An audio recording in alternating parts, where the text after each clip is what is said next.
Je vais pas te mentir, ce que je vais te faire voir, je voulais le faire hors caméra pour prendre du temps, tout ça. Je trouvais que c'était pas forcément nécessaire de te le faire voir, comme c'est exactement le même truc que je vous ai déjà fait voir plusieurs fois avec le trafic. Mais je vais quand même t'en parler parce que il peut avoir des petites modifications et en gros des petites améliorations pour la voiture. Donc comme tu vois là, en fait j'étais parti pour contrôler la perte de liquide de refroidissement. Alors, ne fais pas attention à cette grosse flaque. Ce qui maintenant je vois plus parce qu'elle est recouverte. Mais ici j'avais une auréole. Et si tu as regardé la vidéo avec la vidange, justement ici, je t'avais fait voir, j'avais quand même une auréole. Bon, il est en dessous. Voilà.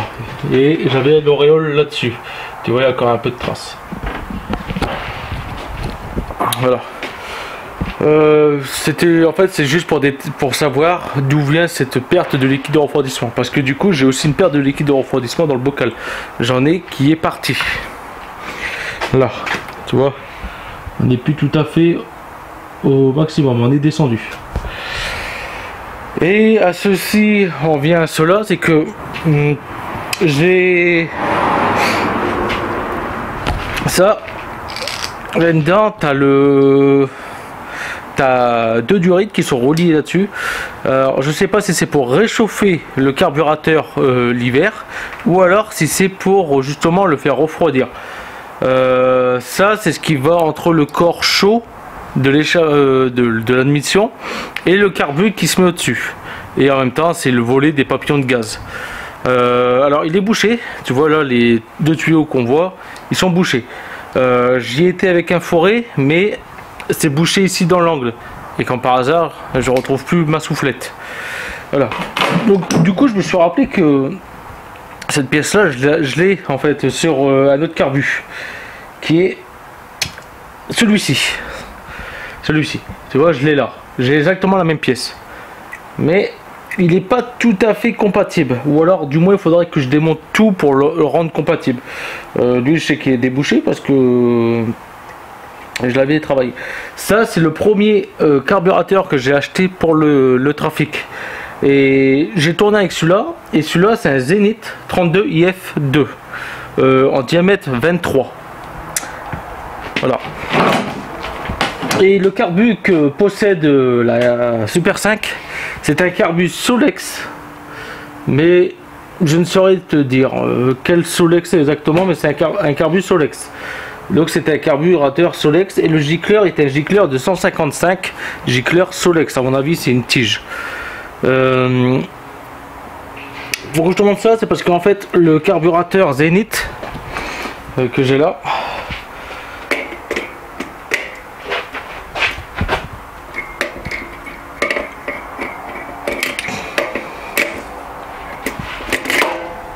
voilà, le carburateur Zenith il se monte.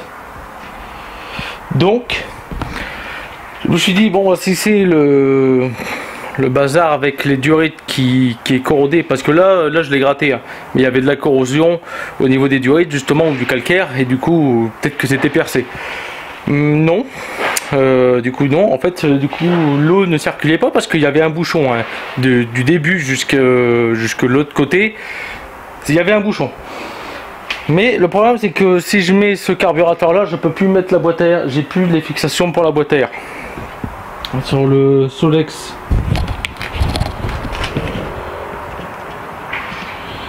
tu vois qu'il y a trois trous, un là, un ici et un là. Ça c'est pour fixer la griffe qui est en dessous de ça. Et à ça tu viens mettre l'araignée pour fixer la boîte à air. Or si je mets celui-ci, il faudrait que je mette le manchon en plastique qui est là, et venir mettre un filtre à air type sport, tu vois, un peu comme ce filtre à air qui est là-bas, pour qu'il puisse filtrer.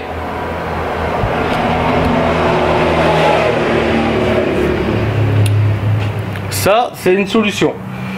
Mais comme j'ai dit, je vais pas faire beaucoup de frais sur la voiture. La voiture, je vais pas la conserver. Elle va me servir de dépannage. Et après, je vais la revendre et je vais partir sur autre chose. Sur quelque chose d'un peu plus grand. Je sais pas encore quoi, mais quelque chose d'un peu plus grand. Parce que oui, avec la petite famille dedans, bébé, les 2 enfants, tu casses la poussette. Et encore, la poussette n'est même pas adaptée pour le coffre. Le coffre, tu le fermes pas en gros. Donc voilà, je pense que cette voiture là, je vais pas la conserver longtemps. Juste faire les bricoles que je dois faire avec le Trafic et le C5. Et puis après, je pense la revendre. Donc si quelqu'un est intéressé, et ben tu m'écris en email et je te la réserve. Et puis je te dis mon prix aussi. Donc autre chose aussi de coup là-dessus. Pour ceux qui ont vu la vidange, j'ai utilisé du Mecha Seal. Ou non, Mecharon. Mecharon. Engine Fresh. J'ai utilisé ce produit là. Ça là. Ouais, Mecharon Engine Flush. Donc je sais pas si c'est ce produit ou alors je sais pas si c'est les personnes avant moi. Parce que les personnes avant moi ont dit qu'ils ont fait le joint de culasse sur la voiture. Or, je vais bien le croire parce qu'il y a de la pâte à joint. Mais est-ce que ils ont fait ce que on voit? Ou alors est-ce que c'est le produit qui a fait ce qu'on voit? Qu'est-ce qu'on voit? Quelqu'un va dire, bon, on voit rien. La voiture a 125 000 km. J'ai jamais vu une voiture. Enfin, j'ai jamais vu. J'ai pas vu grammaire de voiture ni grammaire de moteur, mais c'est la première fois que je vois un bloc aussi propre.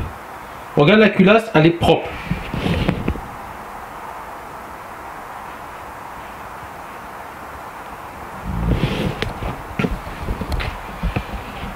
Le carter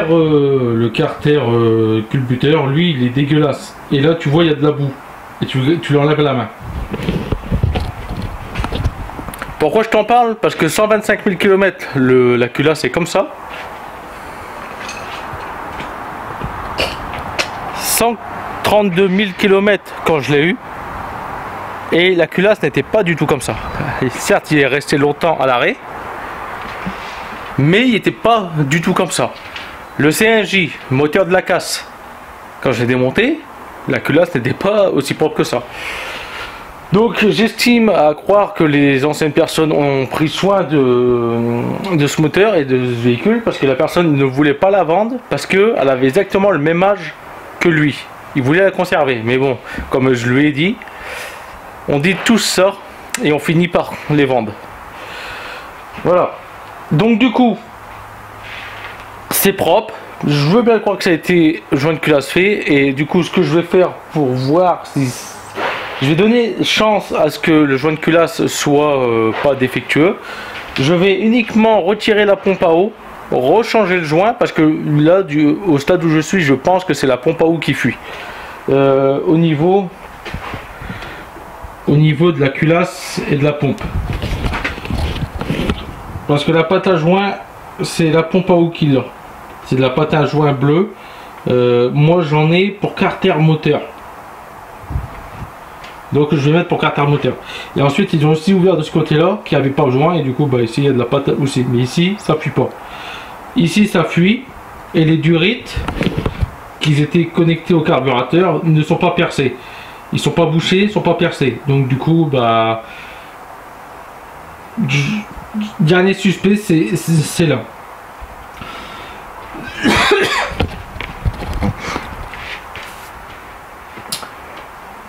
Donc je vais retirer cette pompe à eau. Je vais rechanger, je vais gratter le joint et je vais mettre un joint comme j'ai mis sur les autres, un joint rouge. C'est plus un joint silicone colle qu'un joint bleu parce qu'une fois que c'est collé, seule façon de le retirer, c'est au marteau. Tu tapes dessus. Hein. Ou alors il faut laisser un solvant agir entre les deux pour dire que ça le ramollisse. Tu sais, comme tu mets du caoutchouc dans du liquide de frein, au départ ça fait rien. Tu laisses quelques heures, voire jours, et ton caoutchouc il a doublé de volume et il est tout flasque. Et bien en gros, il faudra mettre un produit comme ça après pour le décoller. Je vais en profiter en même temps pour faire le réglage jeu soupape. Vu que j'en suis là, je vais faire le réglage jeu soupape. Je vais nettoyer aussi en même temps le carter. Et après, je vais voir. Niveau carburation, trop riche. Beaucoup trop. De toute façon, je le sentais déjà au démarrage. Mais la voiture est en train de trop riche. Je te montre juste des bougies. Sur les bougies de la voiture, je sais pas quel âge ils ont, je sais pas depuis combien de temps ils sont dedans, mais c'est la marque Beru et toutes les 4 bougies sont pareilles. Donc ça c'est le cylindre 4, on voit qu'elle est noire, charbon et en plus elle est grasse. Cylindre 3, grasse aussi, alors faut pas faire attention à l'humidité qu'il y a dessus. Juste avant j'ai passé du nettoyant frein pour pouvoir les décoller et retirer la merde. Cylindre 2 pareil et cylindre 1. Donc les bougies je vais les nettoyer et je vais les remettre. Donc du coup comme ça tourne trop riche, je vais mettre un petit pourcentage d'éthanol. Donc en gros je vais essayer de voir pour la faire tourner 50-50. Parce que je sais pas pourquoi, va comprendre. Mon trafic a le carburateur Zenith 32 IF7. Il était donné dans la RTA un gicleur de 133 pour un carburateur d'une taille de 24 mm pour un bloc 1 litre 4 de cylindrée. Donc moteur plus gros là c'est un moteur 1 litre 1 carburateur Solex gicleur. J'ai vu que le gicleur Solex il est indiqué, je crois, parce qu'il y a encore des numéros devant, 145. Donc pourquoi ils auraient augmenté la taille du gicleur du 1 litre et baissé la taille du gicleur du 1 litre 4? Je sais pas, sachant qu'ils ont tous les deux une boîte 4 hein.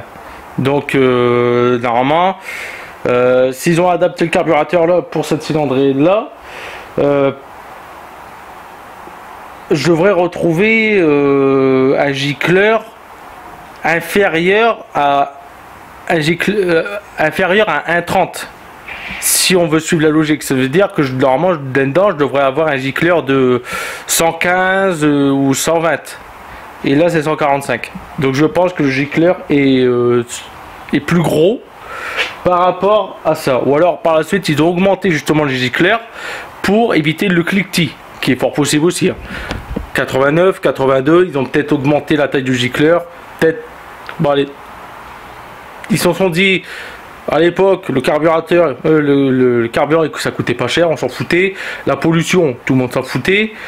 Du coup, on va augmenter la taille du gicleur et ça va éviter les casse moteurs par le cliquetis. C'est peut-être ça. Hein. Voilà. Donc c'est peut-être pour. Mais cela n'explique pas pourquoi elle fume bleu. Donc là, ce que je vais faire, bah, je vais te faire tout ce que je viens de te dire et je verrai par la suite pour la taille du gicleur, parce que si c'est un carbu avec un gicleur long, je peux pas le modifier. Je peux pas modifier parce que j'en ai pas. J'ai juste un carbu Solex là-bas, ça vient d'un 205. Je pourrais peut-être voir si le gicleur est compatible. Il me semble que c'est un 130 justement qui est là-bas. Et bon, ça je vais voir. Pour le moment, je fais ce que je t'ai dit et je vous reprends. Culbuteur, pompe à eau, tout est remis. J'ai fait un petit tour dans la rue, comme ça, j'en ai même profité pour la nettoyer un petit peu là. Donc du coup, il n'y a plus mes grosses paluches incrustées dessus. Bon, je dois encore la laver. Enfin, il faut juste que je la lave maintenant pour pouvoir la passer au CT. D'ailleurs, je peux te le dire. Maintenant, je peux la présenter au contrôle technique. Mais j'ai encore quelques petits trucs à faire. Alors. Qu'est-ce que je peux te dire, j'ai aussi fait une petite virée à la casse là-bas, c'est bien, ils ont une Super 5 blanche aussi, avec exactement le même siège. Donc je vais racheter un siège, mais par contre là il y a du travail, parce qu'ils sont un peu verts, ils ont verdi. Ils sont pas craqués, mais ils ont verdi, donc j'espère que le tissu il va pas se craquer. Le véhicule, oui, alors jeu soupape est fait. Il n'y avait aucun jeu aux soupapes. Aucun. Soit ils n'ont pas remonté. Enfin, si. Soit en remontant la culasse, ils n'ont pas refait le jeu aux soupapes. Mais ou soit alors ils ont mal fait le jeu aux soupapes. Parce que quand je te dis il n'y avait aucun jeu aux soupapes, c'est il n'y avait aucun. Que ce soit air et échappement, aucun jeu aux soupapes. C'est pour ça que à chaud, je galérais un peu à démarrer. Parce que les soupapes restaient ouverts.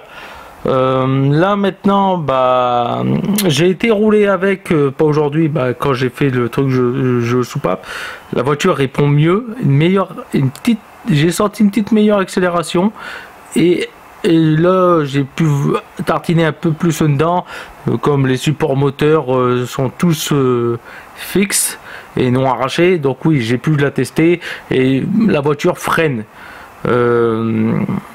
Elle freine pour ses freins bref, elle freine. Donc il n'y a pas d'épisode sur les freins avant, mais il faut que je seront à faire plus tard. Je crois même que je l'ai dit dans une autre vidéo ça. Mais voilà, bon, je te le redis si tu n'avais pas suivi. Les garnitures sont presque à témoin, mais pour le moment et pour le CT, normalement ça devrait passer. Du moins j'espère. Maintenant, sur le truc à faire, bah, c'est passer le véhicule au contrôle technique pour pouvoir voir c'est quoi les défauts. Mais ça, tu le verras dans une autre vidéo. Donc, je vais te le refaire démarrer. Donc, tu vois, là, j'ai pas roulé. Enfin, j'ai pas démarré la bagnole. J'ai pas. Ça fait 2 jours qu'elle est là. Je mets pas le starter. C'est toujours le même carburant qu'il y a dedans. Voilà. Le véhicule démarre sans starter.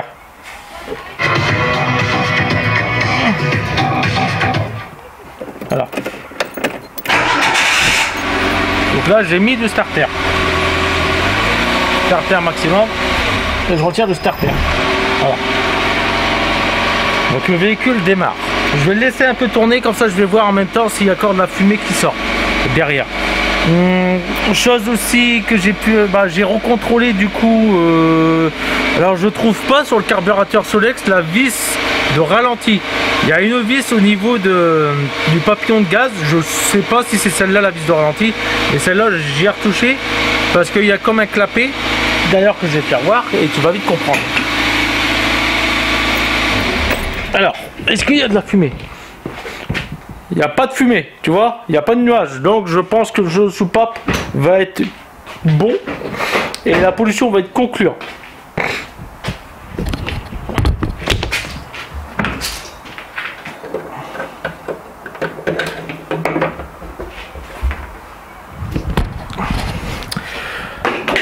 Alors, où est-ce que j'ai touché sur le carburateur Solex, pour ça il faut que je règle un peu du coup le ralenti parce que à l'arrêt le moteur vibre comme c'est qu'il allait caler. Donc où ce que j'ai touché, c'est cette vis ici. C'est cette vis là. Faut que je la resserre encore un peu parce que en fait là à l'arrêt, ça là c'est comme un truc de reprise. En gros il est toujours en appui, donc il n'y a pas comme de dépression, donc il est toujours en appui. Bientôt plus de batterie. Tu veux faire voir que tu fais une grimace? Est-ce que c'est le moment de l'orage? Non, il n'y a pas d'orage aujourd'hui. C'est quand ça? Et elle est où ta trottinette? Elle va. Tu vas la chercher s'il te plaît. Tu la laisses pas sur la route. Allez. Va la chercher. C'est un peu de toi. Hein? Oui, même. Tu la prends s'il te plaît et tu la rentres. C'est le genre. Donc voilà, l'histoire du carburateur c'est fait. Du coup, comme j'ai été roulé, j'ai recontrôlé. Ici, c'est plus gros, c'est plus huileux. Donc pour le moment c'est bien. Le corps de l'échappement, j'ai pas assez roulé pour le faire chauffer, mais on voit que c'est humide. Donc je pense que c'est un peu de la graisse. Il n'y a plus de liquide de refroidissement évaporé. Le bocal n'est plus. Il n'a pas baissé. Qu'est-ce qu'il y a? Ma trottinette elle est bloquée au roue de ton camion. Va la débloquer s'il te plaît. Je sais pas. Si, tu sais le faire. J'ai en même temps retendu, de toute façon comme j'avais démonté la pompe à eau, voilà. Donc pour moi le problème de la fuite venait bien aussi de la pompe, parce que depuis que j'ai mis le joint, là il n'y a pas de problème, j'ai pas de liquide en dessous, donc tout est bien, qui finit bien pour le moment. Chose que j'ai fait aussi, j'ai changé la tête de Delco et du coup en même temps avec les câbles de bougie. Ces câbles de bougie là sont un peu plus souples, ils sont moins raides que les autres. Et pourquoi j'ai changé la tête de Delco? Parce que en fait c'est les deux mêmes. Ils sont cuivrés, elle a été cuivrée, mais l'autre là-bas elle était sur usure prononcée. Voilà. Donc je vais te le faire voir. C'est celle-ci. J'ai gratté pourtant là-dedans. Tu vois, j'ai gratté là-dedans, mais au niveau des pôles, le cuivre il est plus incrusté dans le plastique qu'il ne dépasse. Donc du coup, j'ai mis cette tête de Delco là. Au moins j'aurai un meilleur allumage. J'ai aussi réglé du coup la vis patinée. Donc là maintenant j'ai l'écartement, mais par contre ce n'est pas le même allumeur que le moteur qui est là-bas à terre. La vis de réglage, elle est ici, tu vois. La vis de réglage de la vis patinée, elle est là et elle touche du coup le carter culbuteur. Donc cet allumeur là n'est pas le même que lui là-bas. Donc je me tâte même voir si je prendrais pas cet allumeur là pour le mettre là, parce que les pièces du coup ne sont pas les mêmes. En fait le bidouillage du condensateur et la vis patinée est exactement le même bidouillage que j'ai fait sur le trafic. Les bougies c'est les mêmes, c'est les berrues, et après j'ai rien changé. Donc comme j'ai fait un petit tour avec le j'allais dire avec le fourron, avec la R5, il est possible que je vais la garder sur le long terme. J'ai la sensation de conduite. Wow. Donc ça je vous ferai une autre vidéo, mais on va faire une vidéo là sur le en gros sur le roulage, tout ça. Donc n'hésite pas à revenir. Je vais faire je vais te faire une vidéo comment on dit, comment ils font. Je vais te faire un POV de la Renault 5. Voilà, enfin de ma Renault 5. Donc on verra, tu verras une vidéo de POV de la Renault 5. Donc n'oublie pas de t'abonner et reviens à la prochaine.